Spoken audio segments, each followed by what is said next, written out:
ஆண்டவன் திரைப்படத்தோட ட்ரெய்லர் விழாவுக்கு வந்திருக்க அனைத்து பத்திரிகை, டிவி மற்றும் அனைத்து ஊடக நண்பர்கள் எல்லாத்துக்கும் என்னுடைய பணிவார்ந்த வணக்கத்தை தெரிவிச்சுக்கிறேன். இங்கே எனக்கு இந்த ஸ்படிய மாலை கொடுத்து அப்புறம் முருங்கைக்காய் வேறு கொடுத்தாங்க. அவங்களுக்கு நன்றி தெரிவிச்சுக்கிறேன். அவர் நேதாஜி அவர்கள் இன்னும் இருக்கிறதா, அவர் ரொம்ப சுவாமிநாதன் அவர்கள் ரொம்ப நம்பிக்கையோட அவர் அந்த பேச்சில் வந்து அது தெரியுது எந்த அளவுக்கு அவர் வீரியமாக இருக்கார் அப்படின்னு சொல்லிட்டு. ஸோ அவங்களுக்கு என்னுடைய மனமார்ந்த நன்றி. எங்கள் ஸ்கூலில் படிக்கும்போது ஒரு வாத்தியார் இருந்தார். அந்த வாத்தியாருக்கு வந்து ஒரு ஹேபிட் என்னென்னா, யாராவது ஸ்பெல்லிங் தப்பாக சொல்லிட்டாங்கன்னா அவர் ஒத்துக்க மாட்டார். அந்த ஸ்பெல்லிங்கை கரெக்ட் பண்ணியே ஆகணும் அப்படின்னு சொல்லிட்டு அதுக்கு என்ன பிரயத்தனம் எடுக்கணுமோ எடுத்துக்குவார். அவ்வளோ முயற்சி பண்ணுவார். அது கிளாஸில் நான் உட்காந்துருப்பேன், எவனாவது எப்பாவது மாட்டிக்குவாங்க இல்லையா ஸ்பெல்லிங் சொல்ல தெரியாமல். அதனால் ஒரு பையன் எந்திரிச்சு ஏதோ பேசும்போது அவனுக்கு பிளாட்ஃபார்ம்னு சொல்ல வரல, அவன் ஃப்ளாட் ஃபார்ம் அப்படின்னா இவர் வாத்தியார் பிடிச்சிட்டாரு. பிளாட், அவன் ஃப்ளாட் அப்படிங்கிற பிளாட் பா பா பிளாட்ஃபார்ம் அப்படின்னு பிளாட்ஃபார்முங்கிற அவன் இவர் பா பா பிளாட் பிளாட் இப்படியே சொல்லிக்கிட்டு இருக்காரு. அவனும் எஃப்எஃப்லேயே சொல்லிட்டு இருக்கான ஒழிய அவன் ஃப்ளாட்லாம் பீல ஆரம்பிக்க மாட்டேங்கிறான்.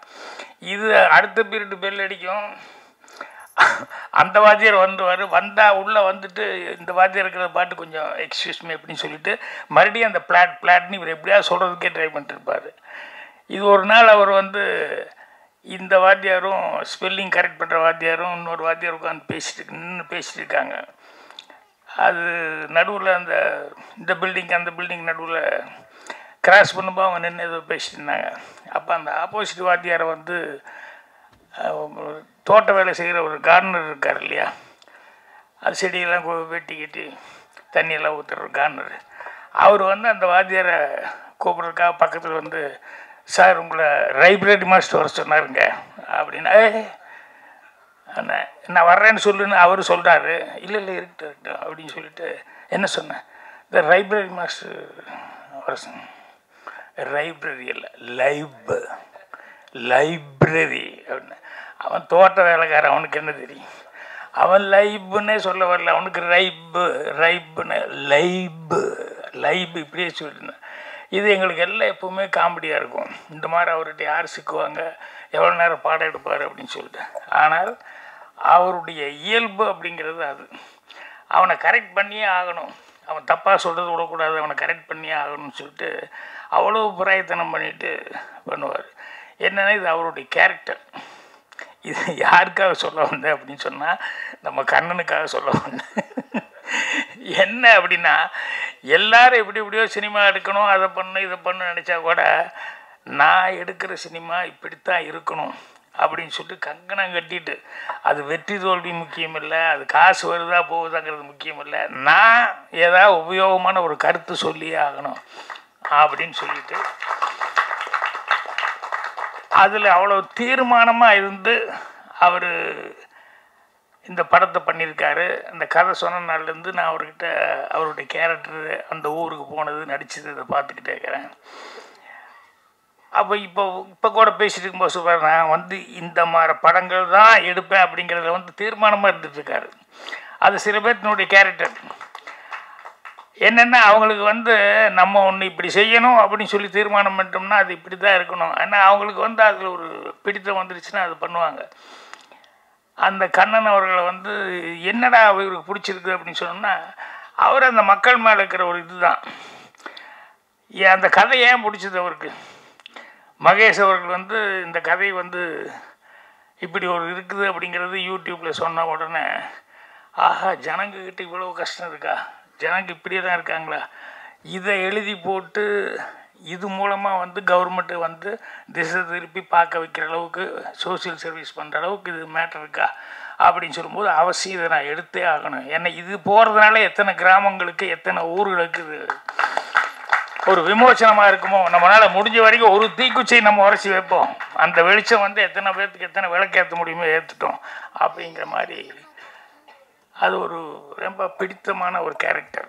நான் காமெடியாக ஆரம்பிச்சிருந்தேன் அந்த வாத்தியாரை பற்றி. ஆனால் இது காமெடியில் ரியல் லைஃப்பில் சீரியஸான ஒரு கேரக்டரைசேஷன், அடுத்தவங்களுக்கு உதவியாக கடைசி வரைக்கும் இருக்கணும்னு. அதே மாதிரி இன்னொரு மேட்ரு, ஹீரோன்னா நம்ம எல்லாமே ஹீரோன்னு இமேஜின் பண்ணிட்டுருப்போம். ஏன்னா நம்ம சினிமா பார்க்குறதுனால ஹீரோன்னு இவங்க தான் அவங்க தான் அப்படின்னு சொல்லி ஹிஸ்டாரிக்கல் ஹீரோன்னு அப்படி தான் அப்படின்ட்டு. எனக்கு தெரிஞ்ச ரொம்ப பிடிச்ச ஒரு ஹீரோ ஒரு ஆள். அவருக்கு என்னென்னா, அவர் குருநாதர், டேய் மோட்சத்துக்கு போகிறதுக்கு உனக்கு நான் வந்து ஒரு வழி சொல்கிறேன், என்னென்னா அது ஒரு மந்திரம் சொல்கிறேன், இந்த மந்திரத்தை நீ கற்றுக்கிட்டு இதை நீ சொன்னீன்னா உடனே உனக்கு மோட்சம் கிடைக்கும். ஆனால் ஒன்று, இந்த மந்திரத்தை வந்து தயவுசெய்து நீ வேறு யாருக்காவது போய் சொல்லிடக்கூடாது, சொல்லிவிட்டு அவன் தலை வெடிச்சு எடுத்துருவ நீ, அதனால் உனக்கு மட்டும் மோட்சத்துக்கு போகிறதுக்கு இந்த மந்திரம் அப்படின்னு சொல்லிட்டு ஓம் நமோ நாராயணா அப்படின்னு சொல்லி கொடுத்தாரு. அந்த ஆள் பார்த்தான், ஓ நமோ நாராயணான்னு சொன்னால் உடனே மோட்சத்துக்கு போகிறதுக்கான ஒரு வாய்ப்பு இருக்கா அப்படின்னு ஒன்று நேராக காலையில் வெடிஞ்சு எழுந்திரிச்சோன்னே ஒரு 7:30-8 மணிக்கு போய் அந்த ஊரில் இருக்கிற ஒரு பெரிய கோபுரத்தில் போய் ஏறி மேலேன்னு கத்தினான். எல்லோரும் என்னடா கோபுரத்தில் இருப்பாங்க, ஏதாவது செத்துக்கு தொலைய போகிறான் போலுக்கு, என்ன இந்த ஆளுக்கு என்ன ஆச்சு அப்படின்னு சொல்லிட்டு எல்லோரும் ஊரே வந்து வேடிக்கை பார்க்கும்போது சொன்னார், இல்லை உங்களுக்கு எல்லாத்துக்குமே மோட்சத்துக்கு போகிறதுக்கு ஒரு நான் மந்திரம் சொல்லி கொடுக்குறேன் அப்படின்னு சொல்லிட்டு. ஏன்னா அவன் முடிவு பண்ணிட்டான், இந்த ஒரு மந்திரத்தை சொல்லி நான் ஒருத்தர் மட்டும் மோட்சத்துக்கு போகிறத விட நம்ம ஊருக்கே மோட்சம் கிடைக்கட்டுமே அப்படின்னு சொல்லிட்டு ஓம் நமோ நாராயணா அப்படின்ட்டான். ஸோ அவன் கேரக்டரைசேஷன் பாருங்கள், உனக்கு இப்போ மோட்சம் கிடைக்கும் அப்படின்னா எனக்கு ஒருத்தனை விட நான் சொல்கிறதுனால ஊருக்கே கிடைக்கும்னு சொல்லும்போது ஊரே மோட்சம் அடையட்டுமே நம்ம ஊருக்காரங்க எல்லாருமே அப்படிங்கிற எவ்வளோ பெரிய பரந்தவன். அந்த ஆள் தான் ஹீரோ, அவர் தான் ராமானுஜர். அது என்னன்னா மகேஷுக்கு அதை சொல்லலாம். ஏன்னா எல்லாரும் என்னென்னமோ பண்ணிக்கிட்டு இருக்காங்க, நமக்கு இதனால் என்ன வருமானம், இதனால் என்ன நமக்கு பொழப்பு, இதனால் என்ன கிடைக்குது அப்படிங்கிறது இல்லாமல் எங்கே எது நடந்தாலும் அந்த கிராமத்தில் இருக்கிறவங்க அவர்களும் மனிதர்கள் தான், சக மனிதர்கள், அவங்கெல்லாம் இவ்வளோ சிரமத்தில் இருக்காங்க, இவ்வளோ இப்படி இருக்காங்க அப்படின்னு சொல்லிட்டு உடனே அதை வீடியோவை பதிவு பண்ணி எல்லா பக்கம் போய், ஏன்னா இவர் வீடியோவில் பதிவு பண்ணது தான் அது கலெக்டர் வரைக்கும் போய் கவர்மெண்ட் வரைக்கும் போய் அதுக்கப்புறம் கூப்பிட்டு, ஏன்னா அந்த கிராமம் நான் போய் உண்மையில் இறங்கி பார்க்கும்போது உண்மையிலேயே இப்படி ஒரு கிராமமா அப்படின்னு பார்த்தேன். ஏன்னா ஆளே இல்லை அந்த கிராமத்தில். ஸோ ஒரு 50 வீடு இருக்குது, 50 வீடுமே அப்படி உடஞ்சி இப்படி உடஞ்சி, கதவு இல்லாமல், சிலது கதவு பூட்டிருக்கு ஆனால் செவர் இருக்காது, இப்படி இந்த மாதிரி வித்தியாசமாக இருக்குது. நானும் உள்ளே போய் பார்க்குறேன், எங்கள் ஷூட்டிங் ஆளுக 10 பேர் தவிர்த்து வேறு யாருமே இல்லை. அந்த மாதிரி ஒரு ஊர். அந்த ஊரில் ஒரு வைத்தியர் அவங்க சம்சாரம் மட்டும்தான் இருக்காங்க. என்னென்னா அந்த வைத்தியர் அந்த சம்சாரமும் வந்து அவங்களுக்கு எங்கேயோ ஒரு 10-15 மைலில் அந்த சுற்று வட்டாரத்தில் எங்கேயாவது இருந்து வருவாங்க. எதாவது உடம்பு சரியில்லைன்னா இந்த வைத்தியர்கிட்ட வந்து கேட்டு வாங்கி எதாவது மருந்து வாங்கி சாப்பிட்டு போவாங்க. அவங்களுக்கு அவர்கிட்ட வந்தால் நல்லா வரும், நமக்கு நல்லா ஆயிரும், சலீஸாக கொடுப்பாரு அப்படிங்கிற மாதிரி சொல்லி அந்த நம்பிக்கையில் வந்துட்டு போயிட்டுருக்காங்க. இவரும் அது வந்தால் போதுன்னு இங்கேருந்து ஒரு வாரம் 10 நாளைக்கு ஒரு தடவை டவுனுக்கு போய் அந்த ஒரு வாரம் 10 நாளைக்கு வேண்டியது மட்டும் வாங்கிட்டு வந்துட்டு அவரும் அவங்க சம்சாரம் மட்டுமே அவங்க சமையல் பண்ணி சாப்பிட்டு, அவங்களுக்கு ஏதோ கொஞ்சம் தண்ணி வருது அங்கே ஒரு ஓரமாக, அதில் வந்து அந்த கிராமத்துலேயே அவங்க இருக்காங்க. அப்போ தான் சொன்னார், இவங்க ஒரிஜினலு படத்தில் வந்து நடிக்க வச்சது வந்து வேறு கேரக்டர், சினிமாக்காக நடிக்க வச்சேன், ஆனால் ஒரிஜினல் இவங்க அப்படின்னு சொல்லிட்டு.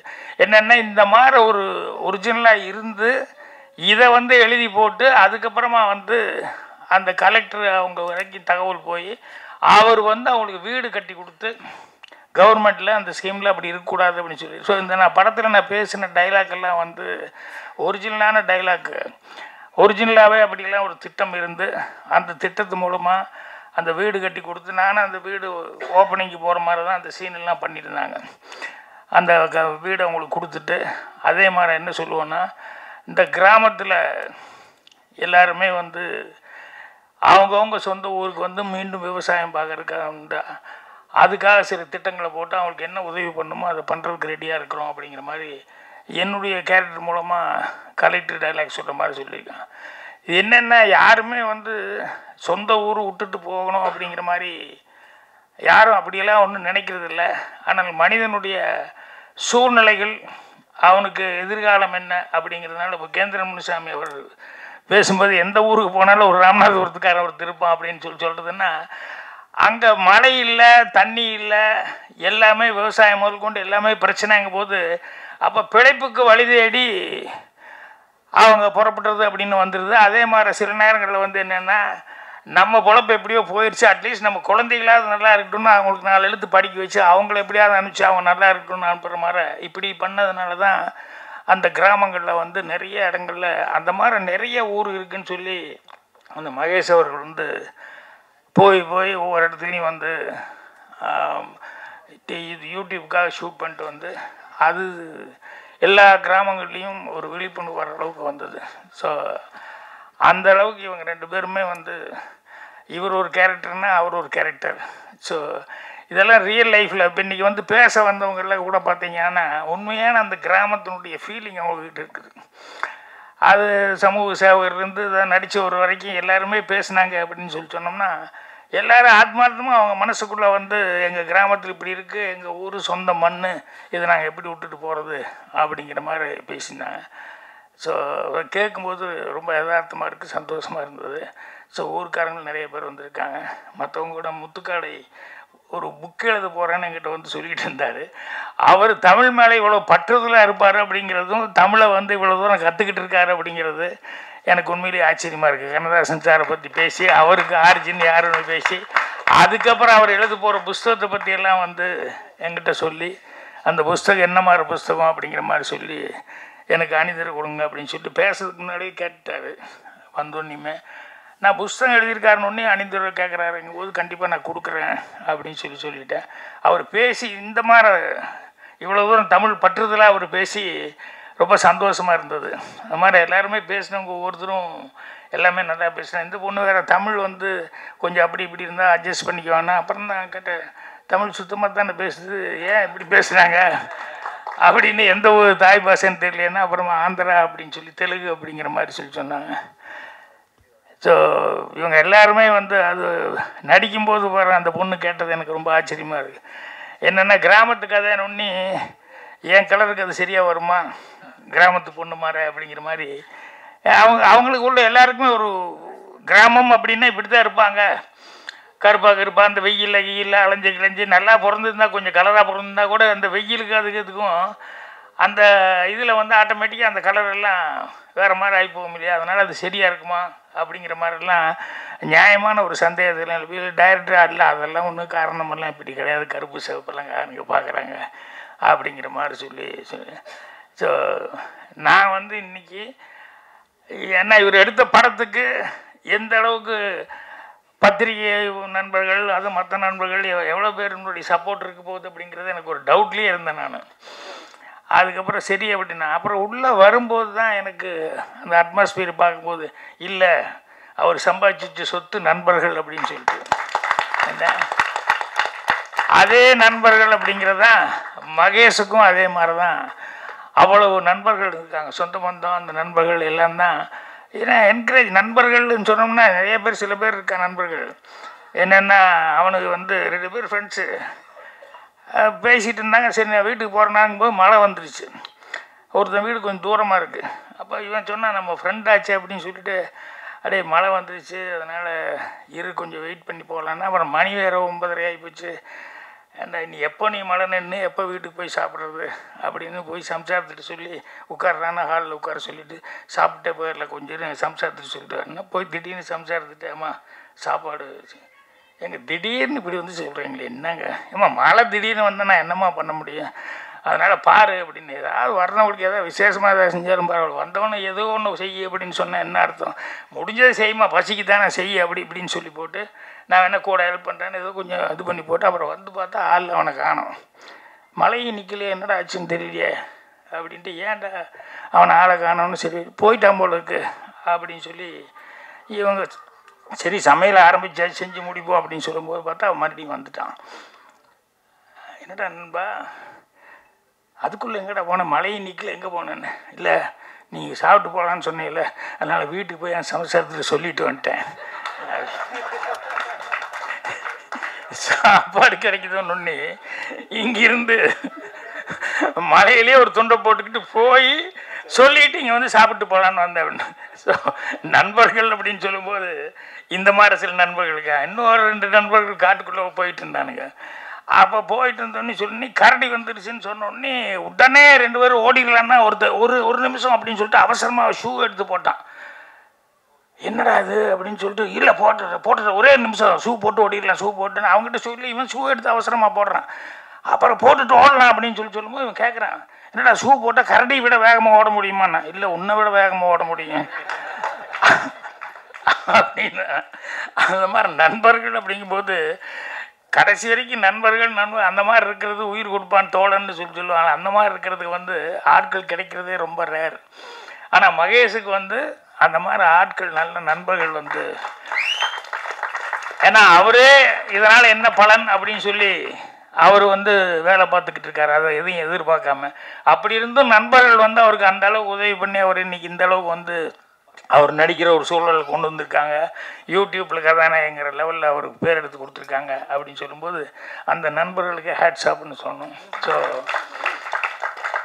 கண்ணனும் அவருடைய மகேஷும் அவருடைய நண்பர்கள் அவங்க கூட்டாளிகள் எல்லாருமே சேர்ந்து, சார்லஸ் எனக்கு எடுத்துனே பயந்துட்டேன் மியூசிக்கு டா அப்படின்னு சொல்லி கிரேன் ஷாட் வந்தது. நான் நினச்ச கதையே வேறு என்னமோ நினச்சிட்டேன். டவால் என்னடா இப்படி ஒரு மியூசிக் வருது அப்படின்னு சொல்லி பார்த்தா, அப்புறம் பார்த்தா அந்த கதைக்கு உண்டான ஏதோ இன்னொரு கதை உள்ளே வச்சுட்டு இருக்காரு போல இருக்கு. நான் நினச்சேன் இந்த கலெக்டர்கிட்ட வந்து அந்த வைத்தியர் அவங்க ஒய்ஃபு அவங்க தான் கஷ்டப்படுறவங்க, இதுதான் கதைன்னா அந்த மகேஷை வச்சு ஒரு கதை ஒரு லவ் ஸ்டோரி வச்சுருக்காரு அப்படிங்கிறது. அதுக்கப்புறம் தான் பாட்டு டூயிட்டெல்லாம் வரும்போது தான் சரி கதைக்குள்ளே ஒரு ஜனங்களுக்கு பிடிச்ச மாதிரி ஒரு ஹீரோயின் அதுக்கு தகுந்த மாதிரி எதாவது வேணும் அப்படிங்கிறதெல்லாம் பண்ணியிருக்காரு அப்படின்னு சொல்லும்போது தான் சரி மியூசிக் டைரக்டர்லாம் உண்மையிலேயே கரெக்டாக வேலை கொடுத்துருக்காரு அப்படின்னு சொல்லிட்டு அவரும் கரெக்டாக இது பண்ணியிருக்காரு. கேமராமேன் எல்லாமே அவங்கவுங்க செய்ய வேண்டிய வேலையை கரெக்டாக செஞ்சுருக்காங்க.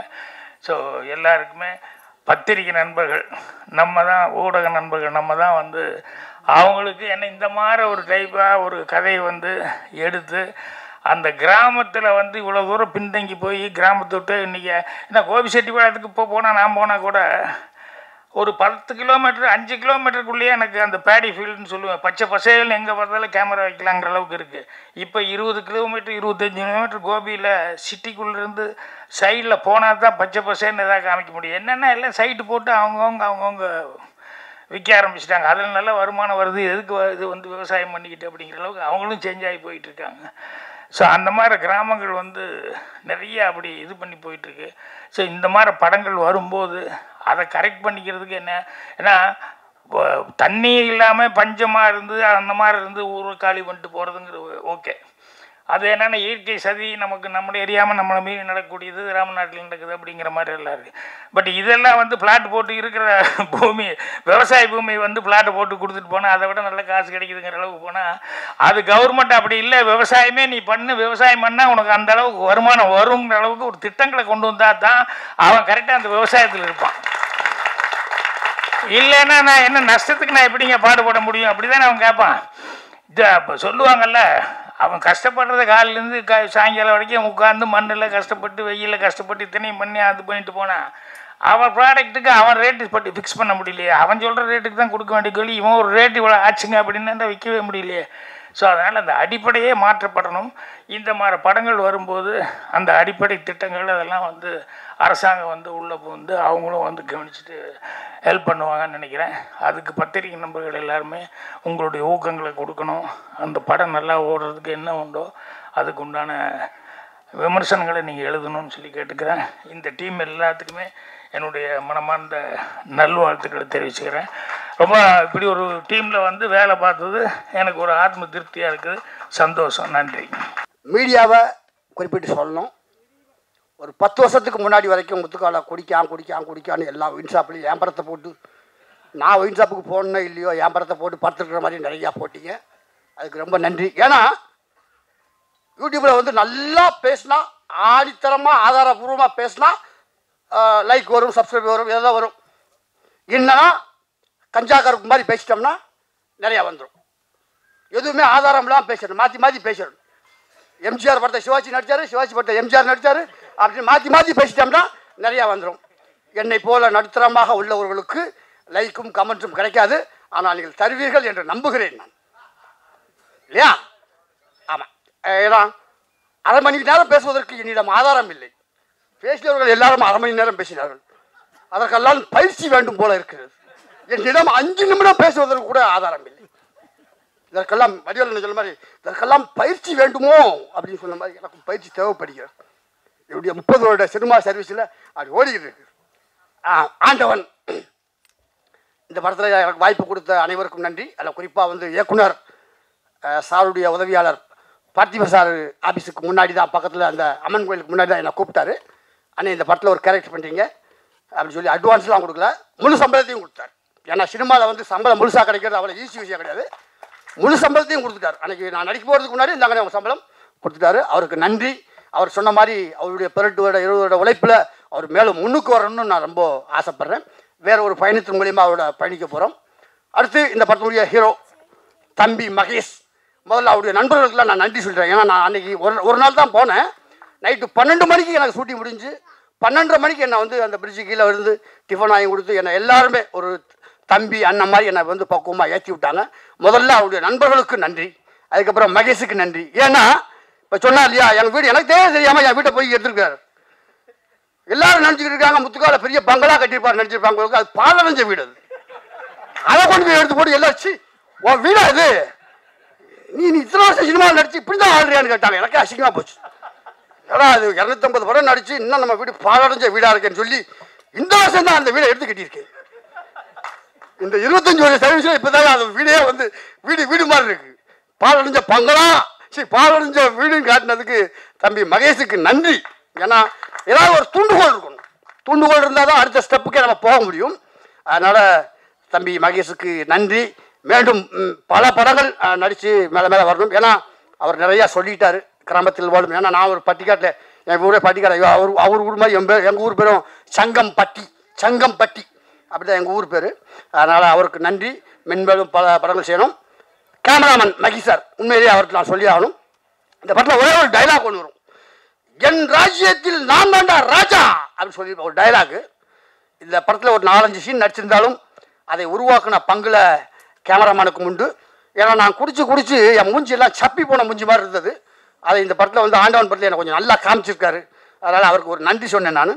இந்த முடிஞ்ச வரைக்கும் இந்த படம் பேசப்பட்டால் இதில் முத்துக்காலை பண்ண அங்கங்கே சில சிம்டம்ஸும் பேசப்படும். ஏன்னா இந்த ஒரு 10 வருஷமாக என் ராஜ்யத்தில் நான் தான் ராஜா அப்படி தான் வாழ்ந்துகிட்டு இருக்கேன்.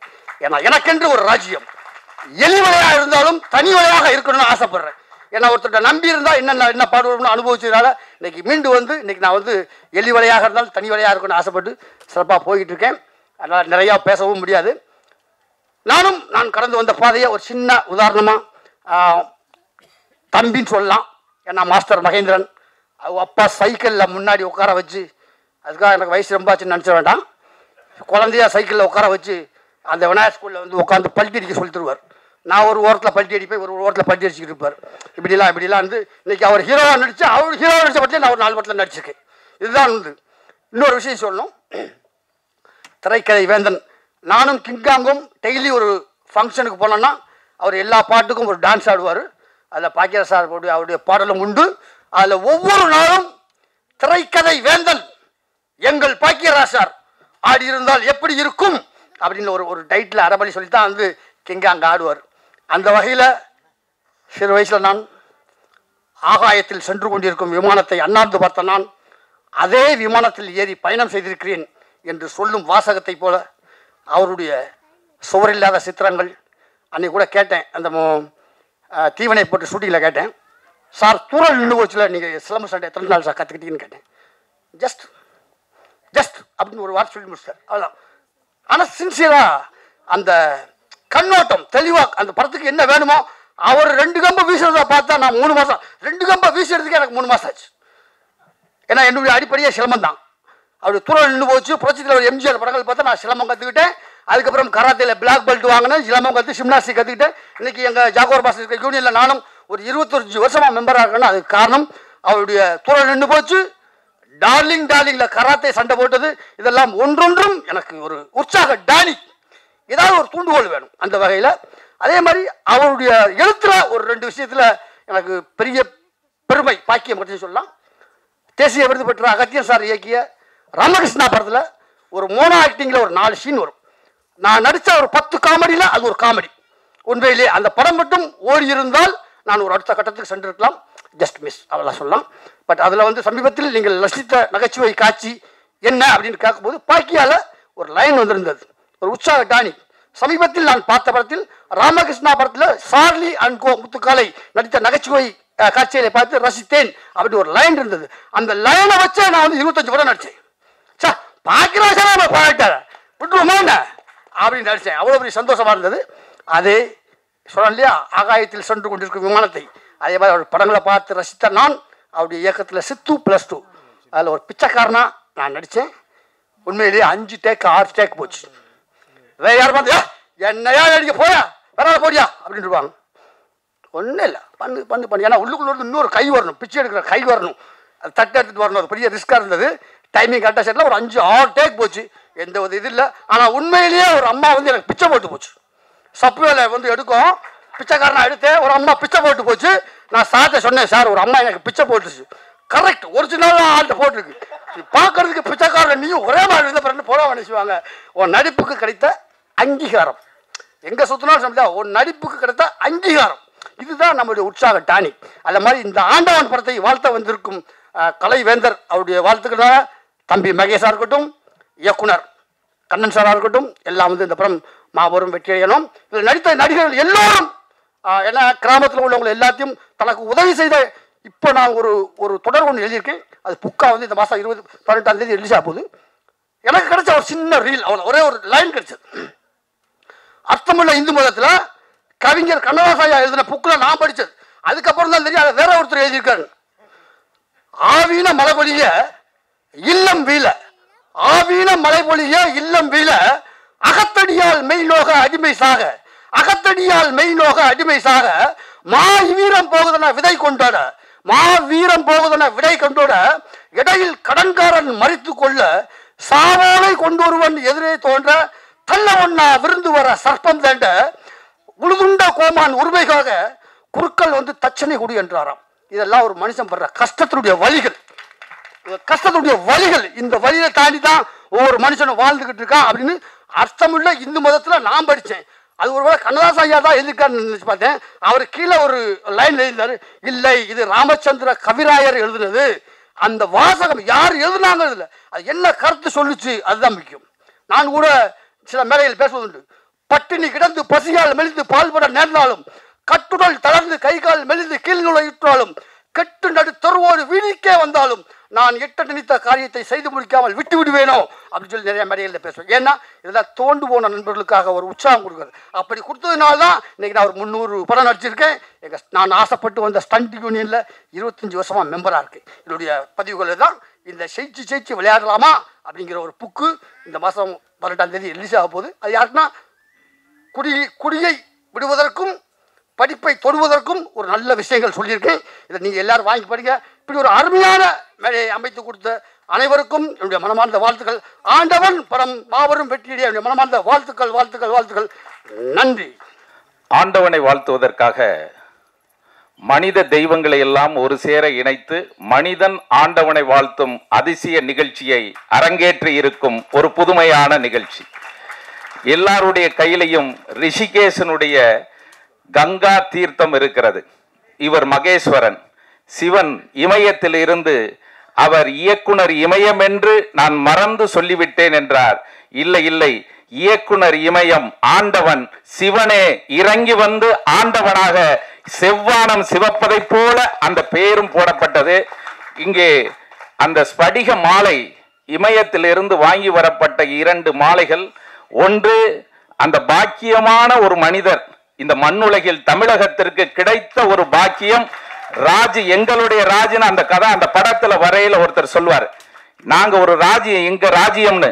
அந்த ராஜ்யம் இந்த பாக்கிய ராஜ்.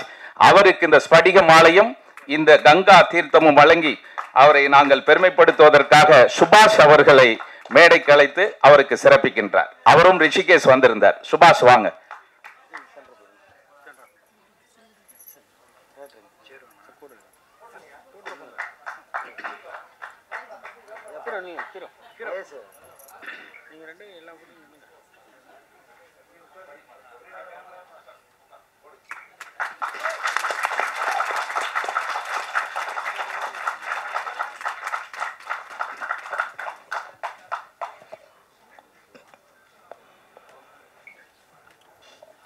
தொடர்ந்து கதாநாயகனாக இருக்கிற மகேஸ்வரனுக்கும் அந்த ஸ்படிக மாலையை அணிவிப்பதற்காக வசந்த் அவர்களை அன்போடு அழைக்கின்றோம்.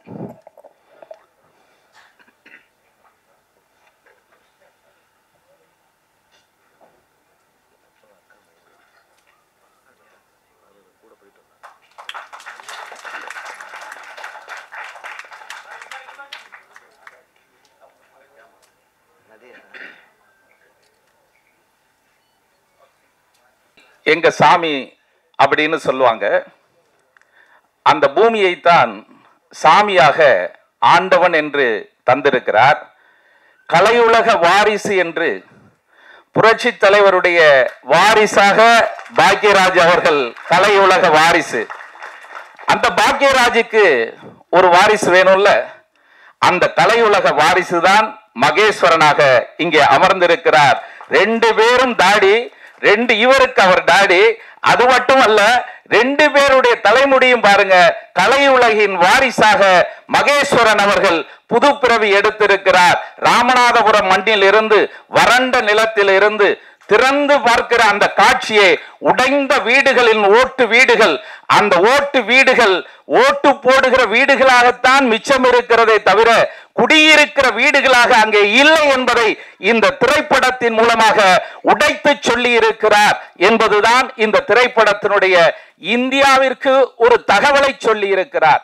பாக்யராஜ் அவர்கள் எடுத்த படத்தில், ஒரு படத்தில் இனி காந்திஜியை சொல்லாமல் தாத்தாஜி நேதாஜி வழியில் செல்லுவோம் என்று அந்த திரைப்படத்தை அவர் நிறைவுபடுத்தி இருப்பார். அந்த திரைப்படத்தில் அது வெற்றி பெற்றதா இல்லையா என்றாலும் அந்த கதையின் கருவை இந்தியனாக எடுத்தவர் ஜெயித்தார் என்று சொன்னால் அந்த கதையின் கருவை கொடுத்தவர் பாக்யராஜ் தான் என்பதை மறந்துவிட முடியாது. இனி நேதாஜி தான் என்று ஒரு வரி செய்தியை கொடுத்தார். அதுபோல மகேஸ்வரன் அவர்களும், நம்முடைய அருமை சகோதரர் இயக்குனர் அவர்களும் அந்த ஒரு செய்தியை கொடுக்கிற போது என் இதயத்தில் அவ்வளவு வலி இருக்கிறது என்று சொல்லி இருக்கிறார்.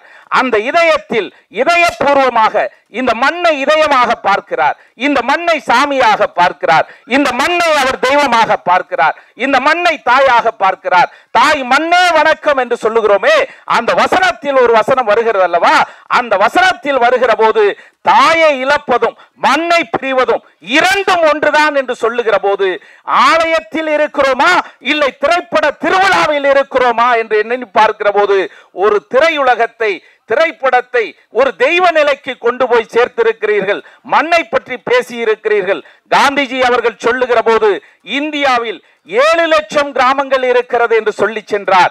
அதன் பிறகு டாக்டர் அப்துல் கலாம் அவர்கள் ஜனாதிபதியாக இருக்கிற போது 6 லட்சம் கிராமங்கள் இருக்கிறது என்று சொன்னால், அப்படி காந்திஜியின் காலத்தில் 7 லட்சம் கிராமமாக இருந்த இந்தியா ஜனாதிபதி அப்துல் கலாம் காலத்தில் 6 லட்சமாக மாறி போனது என்று சொன்னால் 1 லட்சம் கிராமங்கள் இந்தியாவில் தொலைந்தது என்று வரலாற்று பக்கங்களில் காந்திஜி அப்துல் கலாம் சொன்னதை இந்த ஆண்டவன் திரைப்படம் மீண்டும் ஒரு வரலாற்று பதிவாக செய்திருக்கிறது என்று சொன்னால், அவர்கள் அதை சொன்னார்கள், இதை அவர்கள் செய்திருக்கிறார்கள் என்று சொன்னால் இது திரைப்படம் அல்ல, இந்தியாவுடைய கண்களை திறக்கின்ற படமாக இருக்கிறது. எனவேதான் இந்த திரைப்படம் என்பது ஆண்டவன் என்று சொல்லி இருக்கிறார்கள். எனவே ஆண்டவன் என்று சொன்னால் இந்தியா கிராமத்தில் வாழ்கிறது என்று சொல்லுகிறோம். ஆனால் கிராமம் எப்படி வாழ்கிறது என்று சொல்லுகிற படம் தான் இந்த ஆண்டவன் படமாக இருக்கிறது என்று சொன்னால், இந்தியா எப்படி வாழ்கிறது என்பது, கிராமத்தில் வாழ்கிற இந்தியா கிராமமே தொலைந்து போகிக் கொண்டிருக்கிறது என்பதை சொல்லுகிறது. மகேஸ்வரன் அவர்களுடைய இந்த நுட்பமான அந்த திரைப்படத்தில் சிவப்பு சட்டை அவர் அணிந்திருக்கிறார். அவர் அணிந்திருக்கிற சட்டையில் போட்டுக்கொண்டு ஒரு வசனத்தை சொல்லுகிறார். ஏதாவது நான் சாவதற்கு முன்னால் உலகத்திற்கு ஒரு செய்தியை சொல்லிவிட்டு சாவேன் என்று சொல்லுகிறார். பகத்சிங் தன் மரணத்தையே இந்தியாவின் விடுதலை செய்தியாக மாற்றி கொடுத்தவன் பகத்சிங். அந்த பகத்சிங்கினுடைய வார்த்தையை போல இவருடைய வார்த்தையும் ஒரு சிவப்பு சிந்தனையாளராக, ஒரு புரட்சியாளராக, கிராமத்தின் கீதமாக, கிராமத்தின் சிவந்த மண்ணாக அந்த ஆண்டவன் என்பது ஒரு சிவப்பும் மஞ்சளும் கலந்த வண்ணத்தில் தந்திருக்கிறார். இறைவன் சிவன் எப்படி இருக்கிறான் என்கிற போது செவ்வானமாக இருக்கிறார் என்று ஆண்டவனை சொன்னார்கள். அந்த ஆண்டவன் பேரும் செவ்வானமாகவே பதிவு செய்திருக்கிறார்கள். இது உங்களை மீறிய திரைப்படம் என்றுதான் பார்க்கிறேன். ஏனென்று கேட்டால் மனிதனின் இதயத்தில் ஆண்டவன் சில நேரம் வந்து போவதாக சொல்லுகிறார்கள். இங்கே இந்த மேடையில் இருக்கின்ற ஒவ்வொருவருடைய கதாநாயகனுடைய ஒரு சிரிப்பு அது காதலை சொல்லிவிட்டு போகிறது. எனவே கதாநாயகியுடன் ஒவ்வொருவரும் படம் எடுத்துக் கொள்ள வேண்டும். அவர் ஒரு படம் எடுத்திருக்கிறார் ஆண்டவன் என்று, அவரோடு ஒவ்வொருவரும் படம் எடுத்துக் கொள்ள வேண்டும் என்று விரும்புகிறோம் என்று சொன்னால் அந்த கதாநாயகனுடைய பாக்கியம் செய்த அந்த மகாலட்சுமியாக இந்த படத்திற்கு அங்கே ஒரு ஈஸ்வரன் இருக்கிறார் என்று சொன்னால் இங்கே ஒரு ஈஸ்வரி இருக்கிறார். அது மகாலட்சுமியாக கிடைத்திருக்கிறார். எனவே கிராமத்தை சொல்லுகிற படம் இந்த படம். இந்தியாவினுடைய அரசியலின் கதவுகளை தட்டுகின்ற படம். இந்த படத்தின் மூலமாக பாராளுமன்றம் வரையிலும் இந்த திரைப்படம் அங்கே கதவுகளை தட்டும். இந்த நாட்டினுடைய ஆட்சியாளர்களின் கவனத்திற்கு செல்லும். இந்த திரைப்படம் இந்தியாவின் சிறந்த திரைப்படமாக, பரிசு பெறுகிற, அவார்டு பெறுகிற திரைப்படமாக மாறும் என்பதில் மாற்று கருத்து இல்லை. இங்கே விசிலடித்தவருக்கும் கை தட்டுகிறவர்களுக்கும் நான் இந்த அரங்கத்தை பாராளுமன்ற அரங்கமாக பார்க்கிறேன். இங்கே அமர்ந்திருப்பவர்களை இந்த நாட்டினுடைய ஆண்டவனை தந்தவர்களாக பார்க்கிறேன். உள்ளூரை உலகத்திற்கு தந்திருக்கிறார்கள். ஒவ்வொரு வசனமும் தேடி தேடி கண்டுபிடித்திருக்கிறார்கள். பாரதி அங்கே பாக்கியராஜ் அவர்களுடைய வாரிசு என்று சொல்வதற்கு திரைப்படத்தில் ஒரு வசனம் வந்து போகும். சப்ஸ்கிரைப் பண்ணிட்டியா, பெல் பட்டனை தட்ட போற அப்படின்னு ஒரு வசனம் இருக்கும். அது பாக்கியராஜனுடைய வசனத்தின் முந்தானை முடிச்சை பார்த்தவர்களுக்கு தெரியும் அதனுடைய வாரிசு இங்கே இருக்கிறது என்று. எனவே அந்த ஒற்றை வாரிசு பாக்கியராஜை சொல்லும் என்று சொல்லி இங்கே இயக்குனர் வில்லி திருக்கண்ணன் இருக்கிறார். திருக்கண்ணன் சிவனுடைய திருக்கண்ணன் அவரே இங்கே வந்திருக்கிறார். ஏதோ படத்திற்கு படம் எடுத்திருக்கிறேன், பணம் வந்துவிடும் என்ற எதிர்பார்ப்பெல்லாம் அவரிடத்தில் இல்லை. வழியை சொல்லுகிற சிவனின் குரலாக அவர் வெளிப்பட்டு இருக்கிறார். கதாநாயகன் மகேஸ்வரன், நடிகர் பாக்கியராஜ். அவர் நடிகர் அல்ல, இந்த திரைப்படத்திற்கு அவர்தான் மிகப்பெரிய நல்லாசியாக நமக்கு கிடைத்திருக்கிறார். இந்த படத்தின் பாக்கியமே பாக்கியராஜாக இருக்கிறார் என்பதை சொல்லி கில்ட் தலைவர் ஜாக்குவார் தங்கமாக வந்திருக்கிறார். நடிகர் கஞ்சா கருப்பு. கஞ்சா கருப்பல்ல, அவர் கருப்பென்றாலும் நெருப்பாக வசனத்தை தருகிறார். நிலாவையும் இங்கே கொண்டு வந்து சேர்த்திருக்கிறார். வானத்தில் வருகிற கடவுளை மண்ணில் இருந்து பார்க்க சொல்லி இருக்கிறார். அங்கேயும் குழாக்கெட்டு வைங்கன்னு சொல்லி இருக்கிறார்.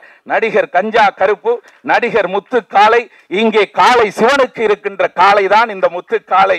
எனவே இங்கே பார்க்கக்கூடிய சிறப்பு விருந்தினர் மாஸ்டர் மகேந்திரன், கதாநாயகி வைஷ்ணவி.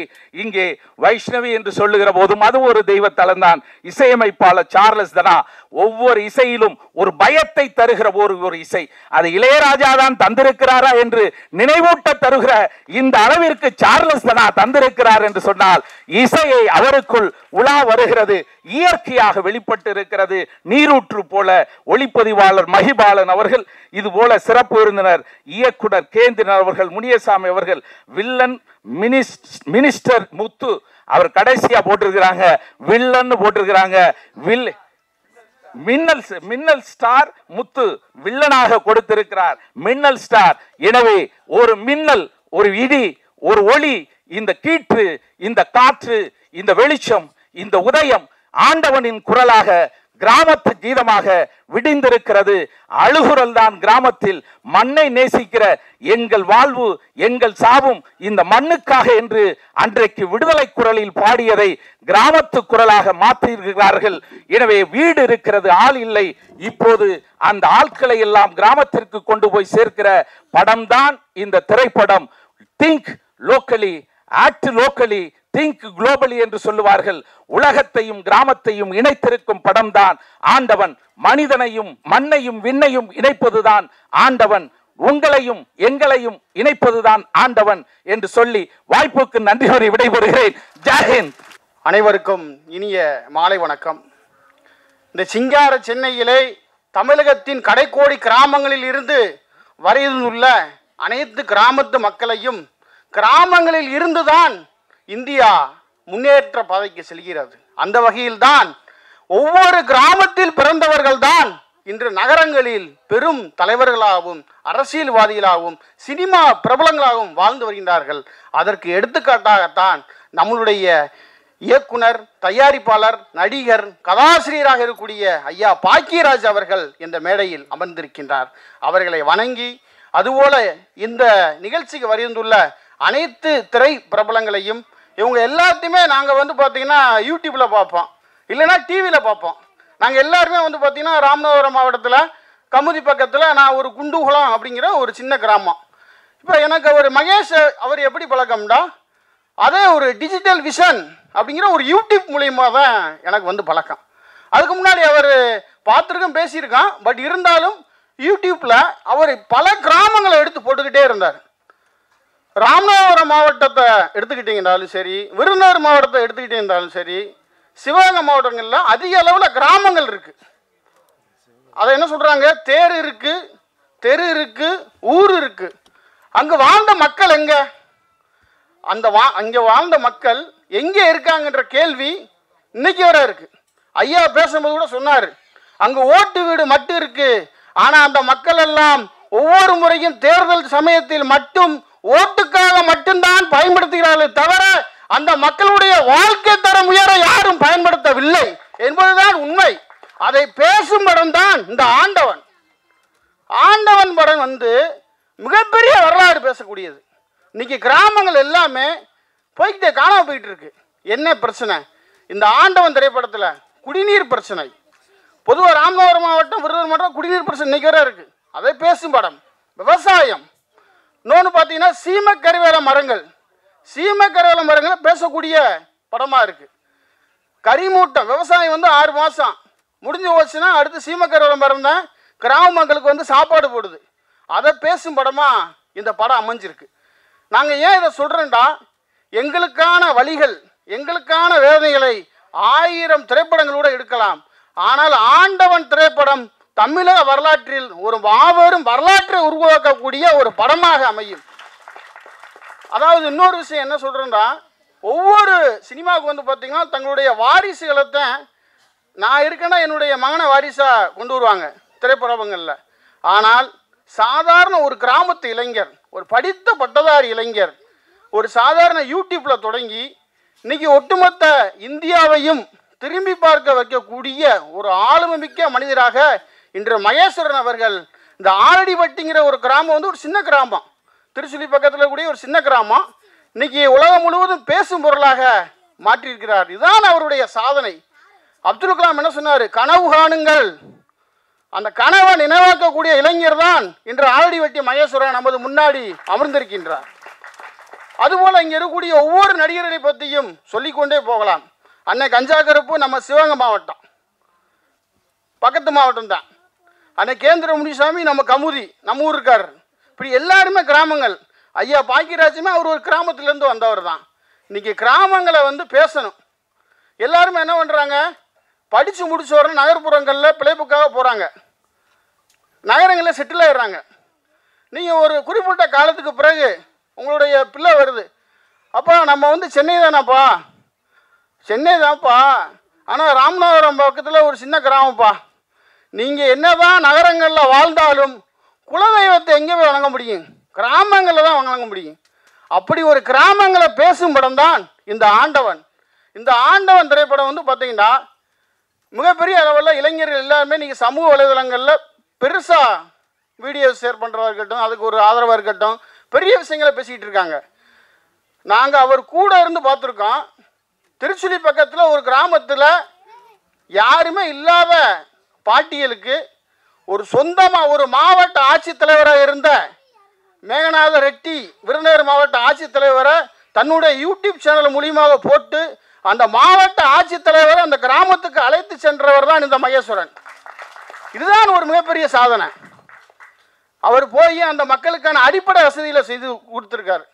இன்னைக்கு யூடியூப்ல வந்து காசுக்காகவும் பணத்துக்காகவும் என்னென்ன வீடியோவை போடுறாங்க, சாப்பாட்டு ரிவ்யூ போடுறாங்க, சினிமா பற்றி போடுறாங்க. கிராமங்களை பற்றி பேசக்கூடிய யூடியூப் சேனல் தமிழகத்தில் ரொம்ப ரொம்ப கம்மி. அதில் முன்னணி வைக்கக்கூடிய சேனல் தான் இந்த டிஜிட்டல் விஷன் யூடியூப். அந்த யூடியூப்பில் சாதாரண ஒரு யூடியூபராக இருந்து இன்னைக்கு ஒரு திரைப்பிரபலமாக நமது முன்னாடி இருக்கார்.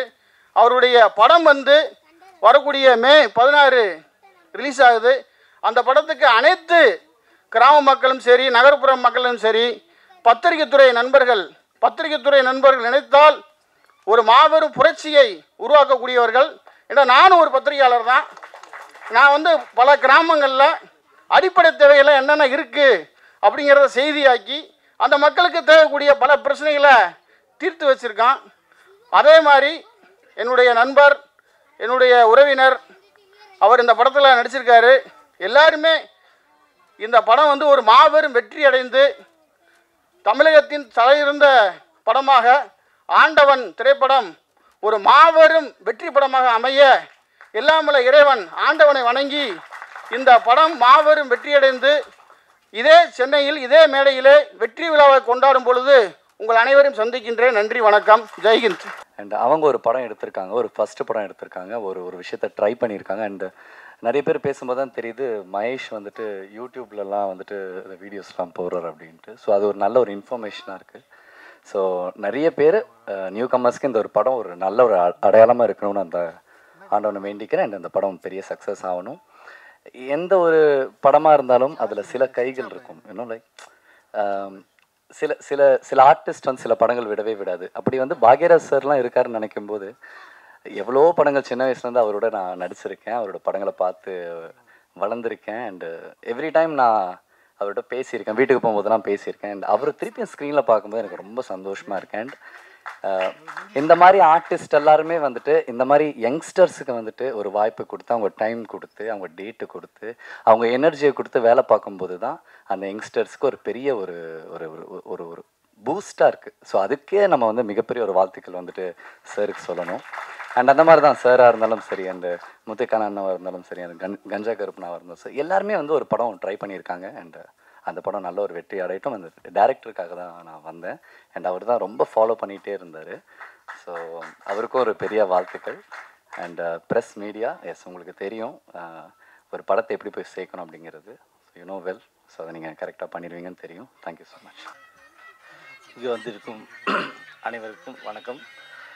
மேடையில் அமர்ந்திருக்கும் குருநாதர், ஏன்னா அவருக்கு எல்லாரும் பாக்யராஜ் சார் தான் வந்து அவர்கிட்ட நம்ம வேலையே செய்யட்டோம் மூலம் ஏகலை மாதிரி அவர் தான் நமக்கு குருநாதர். அவரோட படங்கள் தான் நமக்கு வந்து ஒரு பெரிய வழிகாட்டி. அதனால் அவரை வணங்கி மேடையில் அமர்ந்திருக்கும் அனைவரையும் வணங்கி ஆண்டவன் இந்த படம் வந்து முதல்ல தம்பி மகேஷ் ஹீரோ அப்படிங்க தாண்டி ஊரில் பார்த்துருக்கேன். நேராக எங்கே பிரச்சனை நடந்தாலும் அது 12 மணியாக இருந்தாலும் சரி, 2 மணியாக இருந்தாலும் சரி, தம்பி 3 மணிக்கெலாம் வீடியோ போட்டுருவாப்புல. நான் தான் பார்ப்பேன். உண்மையிலேயே ஹீரோ. நான் வந்து சொந்த ஊர் தம்பி அதெல்லாம் தாண்டி மிக சிறந்த அக்கறை உள்ள ஒரு மனிதர். ஏதாவது செய்யணும் எல்லாம் செய்யணும்னு சொல்லிட்டு ரூம்குள்ளே உட்காந்துக்கிட்டே பேசிக்கிட்டு இருப்போம். நிறையா பேரை பார்த்துருக்கேன். சினிமாவில் வந்து 25 வருஷம் ஆச்சு. ரூமில் உட்காந்துக்கிட்டு அதை பண்ணணும் இதை பண்ணணும்னு பேசிட்டு காலையில் எழுந்திரிச்சோன்னே டீ கடைக்கு போனோன்னே வேறு ஒன்று பேசிட்டு போயிடுவோம். ஆனால் கண்ணுக்கு நேர தம்பி மகேஷை நான் பார்த்துருக்கேன். போராளி. அவர் வந்து சினிமாவில் வந்து முதல் முறையாக ஹீரோவை அறிமுகமாகறாரு. அவருக்கு வாழ்த்துக்கள். அடுத்ததாக இயக்குனர். அவர் வந்து ஒரு தடவை தான் பார்த்துருக்கோம். ஆனால் அவரோட ரொம்ப நல்ல மனிதர். அவர் இந்த படத்தில் வெற்றி அடையணும். அதை தாண்டி இந்த ஊர் இந்த படத்தை பற்றி நான் பேசுறதுக்கு எனக்கு உரிமை இருக்குது. ஏன்னா சேது பூமி, அந்த ஊரில் பிறந்தவனுங்கிற அக்கறையில் எல்லோரும் சொல்கிறாங்கல்ல, எல்லோரும் கிராமத்தை விட்டு போகிறோன்னு. அப்படி கிராமத்தை விட்டு வந்ததில் நானும் ஒருத்தன். இன்றைக்கி என் வீடு வந்து அப்படி இடிஞ்சு அதை ஒவ்வொரு டைம் பார்க்கும்போது ரொம்ப ஃபீலாக இருக்கும். ஆனால் வேறு வழி இல்லை, வந்து தானே ஆகணும். வாழ்க்கை நம்மளை விரட்டும் போது எவ்வளோ தான் வழிகள் இருந்தாலும் அந்த ஊரை விட்டு நம்ம வந்து தான் ஆகணும். அங்கே தான் வந்து நம்ம முன்னோர்கள், அதாவது குலதெய்வம்னு சொன்னாங்க, அதை தாண்டி தாத்தா, தாத்தாவுக்கு தாத்தா எல்லாத்தையும் அடக்கம் செஞ்ச அந்த சுடுகாடுன்னு சொல்லுவோம்ல, அதாவது நம்ம ஊரில் சுடுகாடுமோ அது வந்து அவங்க இன்னும் அங்கே இருக்காங்க. அவங்க ஆத்மா நம்மளை வந்து வாழ்த்திக்கிட்டு இருக்கோம். அந்த இடத்தை விட்டு வந்து வாழ்கிற ஒரு வாழ்க்கை இருக்குது தெரியுமா, அது ரொம்ப கொடுமையானது. அப்படி கிராமங்களை விட்டு வாழும்போது இப்படிலாம் பேசும்போது ரொம்ப ஃபீலான ஒரு விஷயம். அதை படமாக்க நினைக்கிறது அதுக்கு பாராட்டணும். ஏன்னா சினிமா எடுக்க வரும்போதே பயமுறுத்துவாங்க. எப்படின்னா, என்னங்க நீங்கள் ப்ரொடியூசர் வரும்போதே நம்ம ஒரு ப்ரொடியூசரை கூப்பிட்டு வந்தோன்னா, என்ன லைவ் அதுன்னு சொல்லிட்டு இவங்க பேர் வாங்குறதுக்கு நீங்கள் பணம் போடணுமா, 2 பாட்டு வேணும், சாங்கு வேணும், கிளாமராக ஏதாவது பண்ணுங்கள், அப்போ தான் சினிமாவில் ஜெயிக்கலாம், போட்ட காசை எடுக்கலாம் அப்படின்னு நம்ம கூட்டி வர ப்ரொடியூசரை விரட்டி விட்டுருவாங்க. அப்படி ஒரு இருக்கிற இந்த சினிமாவில் உண்மையிலேயே ஒரு வழியை சுமந்துக்கிட்டு என்ன ஆனாலும் பரவாயில்ல, இந்த காசு வருது வராமல் போகுது அப்படின்னு ஒரு மனுஷன் நினச்சி சினிமா பண்ணுறது இருக்குல்ல, அதுக்கு மிகப்பெரிய தைரியம் வேணும். அது 100 கோடிக்கு படம் எடுத்தாலும் சரி, 100 ரூபாய்க்கு படம் எடுத்தாலும் சரி, பணம் தான். அந்த பணத்தை ஒரு நல்ல விஷயத்துக்காக பயன்படுத்த நினச்ச இந்த ஆண்டவன் டீமுக்கு மொத்த பேரும் அனைவருக்கும் தனித்தனியாக பேர் சொல்ல முடியாது, இதில் பணிபுரிந்த அனைவருக்கும் இந்த நேரத்தில் நன்றியை தெரிவித்துக் கொள்கிறேன். சேது பூமி அது வந்து பெரிய மகான்கள் பிறந்த பூமி, நிறையா சொல்லிக்கிட்டே போகலாம். இன்றைக்கி அந்த ஊர் வந்து எல்லாம் சொன்னாங்க பேசும்போது, அங்கே வந்து வறுமை, கருவேல மரம், அதெல்லாம் 60க்கு பின்னாடி நீங்கள் பார்த்தது. அதுக்கு முன்னாடி அந்த ராமநாதபுரம் சேது பூமி மிகப்பெரிய குண்டாருன்னு ஒரு ஆறு ஓடின பூமி, இருமுறை விவசாயம் நடக்கும். அங்கு வந்து விவசாயம் பயங்கரமாக நடக்கும். ஏன்னா அதுதான் அந்த அந்த பூமியோட தன்மை. இடைப்பட்ட காலத்தில் அது அரசியலா இல்லை வேறு எதுவும் சரியானு தெரியாது, 60க்கு பின்னாடி தான் அங்கே வந்து கருவேல மரம் வந்தது, மக்கள் வறுமையானாங்க. அந்த கிராம மக்களை அங்கிருந்து இடம்பெயர்ந்து பொழப்புக்காக, நீங்கள் தமிழ்நாட்டில் எந்த டவுனுக்கு போனாலும் அங்கே ஒரு ராம்நாட்டுக்காரர் இருப்பான், அவர் ராம்நாட்டு குடும்பம் இருக்கும். ஏன்னா ஊரை விட்டு வந்துட்டான், அவர் வழி இல்லை, வாழ வழி இல்லை, என்ன செய்ய முடியும். அது வந்து உருவாக்கப்பட்டது. அது ஒரு முன்னாடி ஒரு பெரிய அரசியல் இருக்குது, அதுக்கான மேடை இது அல்ல. ஆனால் இனிவரும் காலங்களில் ராமநாதபுரத்தை அனைவரும் பசுமையான மாவட்டமாக மாற்ற முடியும். நீங்களாவது வந்து ஏதாவது சொல்லி மாற்றுங்க. மறுபடியும் உங்கள் கிராமத்துக்கு இந்த படம் மூலம் நீங்கள் போனீங்கன்னா ரொம்ப சந்தோஷமாக இருக்கும்.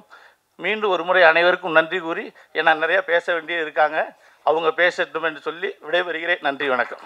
மேடையில் அமர்ந்திருக்கும் பெரியவர்களுக்கு வணக்கம். தமிழ் கொஞ்சம் புரியலன்னா அட்ஜஸ்ட் பண்ணிக்கோங்க.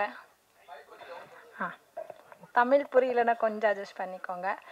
ஃபர்ஸ்ட் ஆஃப் ஆல் நான் தேங்க்ஸ் சொல்லணும் டேரக்டர் சாருக்கு. இந்த படம் ஃபஸ்ட்டு சொல்லும் போது வில்லேஜ் கான்செப்ட்டுமா அப்படின்னு சொல்லும்போது நான் கொஞ்சம் ஃபேராக இருக்கேன், உங்களுக்கு ஓகேவா அப்படின்னு சொன்னேன். நான் கேட்டேன். கேட்கும்போது அதெல்லாம் பிரச்சனை இல்லைம்மா, வில்லேஜில் இருக்கிறவங்க கருப்பாக தான் இருப்பாங்க, வெள்ளையாக தான் இருப்பாங்க, அப்படியானால எல்லாம் கதை அந்த மாதிரி நீங்கள் பண்ணுங்க அப்படின்னு சொல்லி என்னை நம்பி இந்த கதை கொடுத்தாங்க. நான் நல்லா பண்ணியிருக்கேன்.